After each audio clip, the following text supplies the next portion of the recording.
What's going on, everyone? It's your boy Alex here, and today I'm going to be reviewing chapter 132 of Chainsaw Man. But as always, before I get on to the review, I would kindly appreciate you drop a like on the video. It helps boost the video in the YouTube algorithm, and consider subscribing to the YouTube channel for more Chainsaw Man content. Alright, so the chapter starts off with Nayuta having a regular day at school where we get to see her interact with the other kids her age, and by interact, I do mean control. And in this moment, we learn a bit about the aftermath of the falling double from the kid's perspective. For being said that a lot of children are actually absent, and this is where things get extremely dark.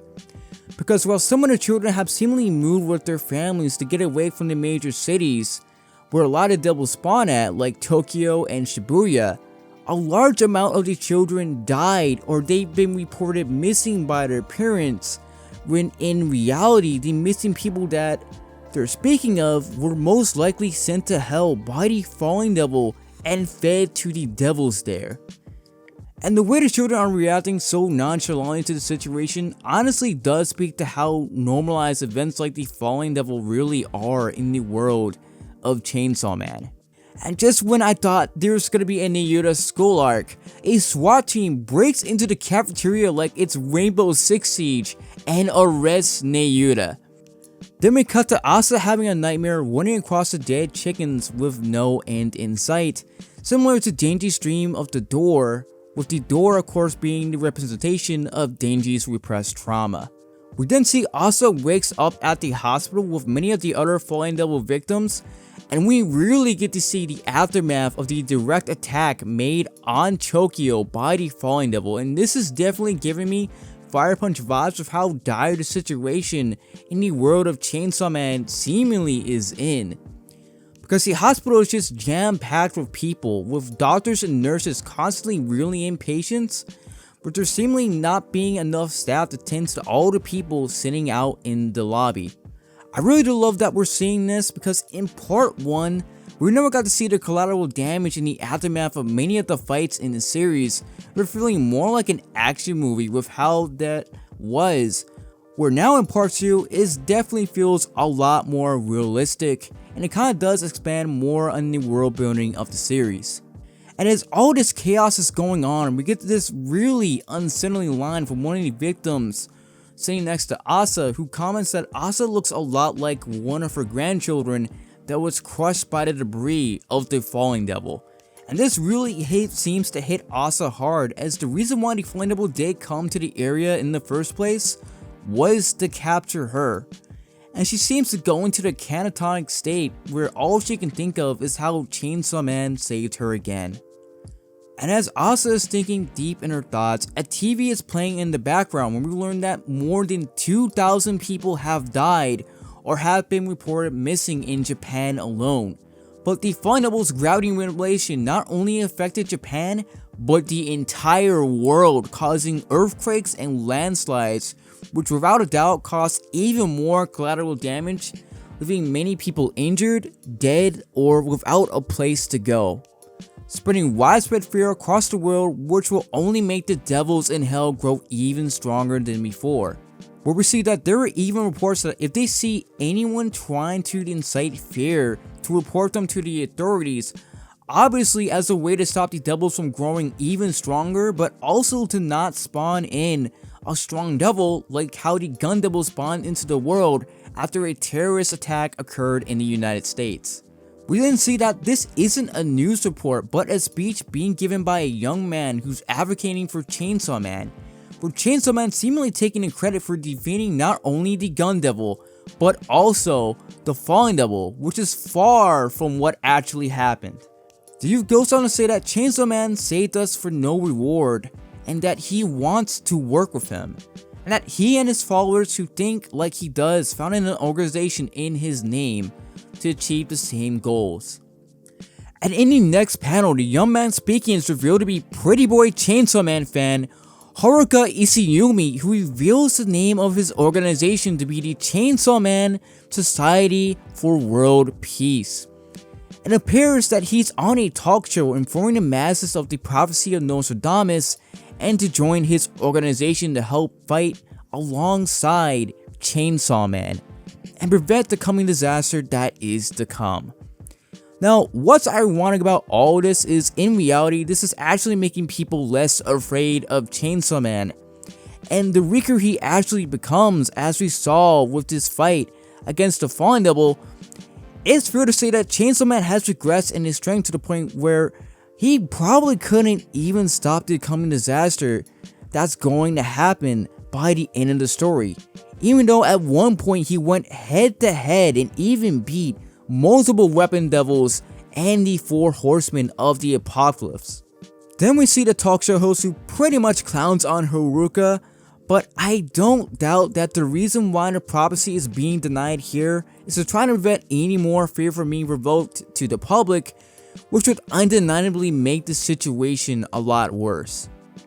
The next panel cuts to Haruka backstage with the Famine Devil, with it being confirmed that the two of them are actually working together, with the Famine Devil being the one who's pulling the strings. When Haruka does question Fami and why she had him go on a talk show just to get clowned on, Fami practically says something that every single female character in Chainsaw Man has pretty much said up to this point, and pretty much says to Haruka that he doesn't need to think about anything. Then we see a man place his hand on Haruka's shoulder, who's seemingly the third person in the Famine Devil's faction, and we learn the hierarchy and the roles of each player seems to play, with the Famine Devil being the brains, Haruka being the face of the organization, but it's unknown who this third party is. Although it's totally possible this could be the Justice Devil, who's taken on a human appearance similar to the Famine Devil or Neyuta the Control Devil. Because the way he consoles Haruka, he reminds him of his goal of making the world without evil, which is similar to Yuka's goal of making a world without bullying, and both Yuka and Haruka are seemingly pursuing a goal for the sake of another person. In Yuka's situation, it was for Asa, and in Haruka's situation, it's for Chainsaw Man, where in reality, I'm betting similar to another Chainsaw Man fan, it was really all for themselves. Then this chapter takes a crazy turn where we cut to Denji, who's tied up in a chair in a safe house with Yoshida, who actually managed to kidnap Denji while he was sleeping in class, which is really funny and just absolutely crazy that he was able to do that. And it really does show that Yoshida is keeping his word that he would quote unquote protect Denji to ensure that he would have a peaceful life, even if he had to do it by force. And Yoshida explains what happened with Asa, but reveals that he was the one who sent in the SWAT team to arrest Neyuta, but also Makima's dogs as well, in a very eerie way, and even implies that they're under similar protection to Denji. And upon hearing this, this is the only time I think we've ever seen Denji express anger and hatred towards anyone. He wasn't even angry at Makima after she murdered Power, and it was revealed that she pretty much betrayed everyone. He wasn't angry at that, but he's angry at Yoshida and he wants all the beef.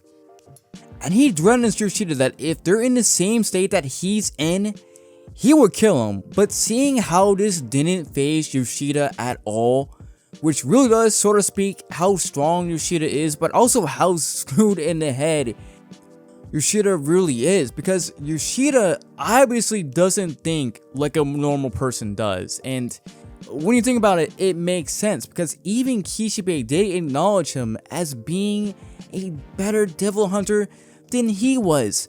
But Kishibe already said that if he were having to be a better devil hunter than he was, that means that he would have to be even more screwed in the head than he was. And honestly, after seeing this, I highly doubt Kishibe is working with Yoshida and his organization, just because Kishibe realized the amount of trauma and pain that Denji went through. I mean, why would Kishibe be a part of a group that will put Denji in such a horrible state? And Denji, understanding his situation, reverts back to being submissive, and it is so sad what he says. I'm not going to say what he was willing to do for Yoshida, but let's just say it does reveal a lot more information, and a theory I had on Denji's childhood and just how messed up it really was. But it also shows just how much he cares for and loves Nayuta and his willingness to do anything, even if it means debasing himself, which is just really sad. And seeing Denji reach this low of a point makes Yoshida smile in this really creepy way. Not because he's interested in Denji, but because he knows he's broken him down and reverted him back to the state he was in part 1, where he went from being the Yakuza's dog to Makima's dog, and now he's Yoshida's organization's dog. Someone who can be manipulated and willing to do anything they want, only instead of doing it out of survival to maintain a better life for himself, he's now doing it to keep the people that he loves safe. Thankfully, Yoshida says that the likes of such a favor wouldn't be necessary as long as Denji stays under his organization's protection, which would pretty much ensure nothing bad would happen to them. And each chapter ends with Denji telling Yoshida to go straight to hell. Wow, this was a really good chapter full of so many plot twists, and I would say acts as the end of the prologue of part 2. With the main focus now being around Asa and Yoru, since Denji for the time being has pretty much been written out of the story by Fujimoto, which I figured would happen in my opinion to help Asa grow more as a character, but I couldn't have imagined that it would happen in this way. It's just so crazy to see just how ruthless Yoshida is. Although now that I'm looking back, we did see a bit of this in the International Assassins arc, where he did murder one of the assassins with a smirk on his face. And the fact that Kishibe, a person that met many devil hunters, acknowledged Yoshida as being better, but likely more insane than he was, well, we are really starting to see what Kishibe meant. But let me know what you guys thought of the recent chapter down below, especially about Yoshida. I mean, this guy is really going on the deep end, man. I love to hear your thoughts in the comment section, but with all that being said, thank you guys for watching another one of my Chainsaw Man chapter reviews. This is Alex, and I'm signing out.